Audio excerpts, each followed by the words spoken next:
Interpretations of religion, মানে ইসলামের যে বা কিতাবগুলোর যে পুরুষতান্ত্রিক মানে পিতৃতান্ত্রিক যে ব্যাখ্যাটা, সেটাকে তারা চ্যালেঞ্জ করে তারা বিকল্প আরেকটা ইন্টারপ্রিটেশনস তুলে ধরেন। যেমন একটা শব্দ বলি আপনাদেরকে, তাহলে বুঝতে পারবেন। একটা শব্দ হচ্ছে একরা, পড়ো। ওখানে কোথাও লেখা নেই এই সকল নারী, মানে এই সকল ইসলামিক নারী স্কলার, যারা সত্যি ইসলামিক স্কলার, আমি স্কলার বলতে তাদের বুঝাচ্ছি যারা স্কলার, তারা কিন্তু বলেছেন যে ওখানে কোথাও লেখা নেই যে নারী পড়বে না পুরুষ পড়বে।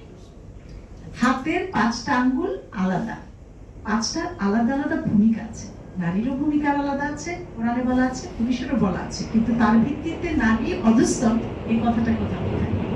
হ্যাঁ, তারপরে এরকম অনেক অনেক অনেক অনেক ব্যাখ্যা আছে। সবচেয়ে গুরুত্বপূর্ণ ব্যাখ্যাটা হচ্ছে কোরআনকে পড়তে হবে হলিস্টিকে, মানে আপনি একটা সূরা আপনার পছন্দ মতো নিলেন, এখানে আছে 4টা বিয়ে করা যাবে, এখানে আছে সম্পত্তিতে এটা হচ্ছে ন্যূনতম করা হয়েছে, কোথাও বলা হয়নি যে এর চেয়ে বেশি দেওয়া যাবে না।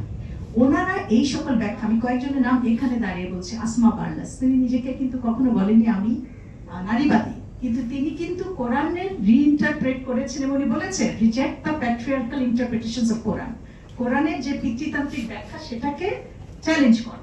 এবং তিনি দিয়েছেন, আসমা বার্লাস আছেন, আমেনা ওয়াদুদ আছেন যিনি কিনা ইমামতি করেছেন নিউ ইয়র্কে দাঁড়িয়ে, লীলা আবু লুগত আছেন যারা একই সঙ্গে পশ্চিমারা যেভাবে মানে মুসলিম নারীদেরকে রিপ্রেজেন্ট করে তার সমালোচনা করেছেন, আবার পুরুষতান্ত্রিক ব্যাখ্যাগুলোকে সমালোচনা করেছেন। আমাদের জন্য অত্যন্ত আমরা দুর্ভাগ্য যে আমরা আসলে পড়ি না, বলে আমরা চ্যালেঞ্জ করতেও পারি না। আমি কেন চ্যালেঞ্জ করতে পারছি, কারণ আমি চলে করেছি। কিন্তু ওটাই বললাম যে আমাদের তাহলে বিকল্প পথগুলো ভাবতে হবে। যেমন এক ধরনের স্কলার আছে, তাহলে আমাদের বিকল্প স্কলার কি হতে পারে, বিকল্প কি হতে পারে, সেগুলোকে আমাদের ভাবতে হবে।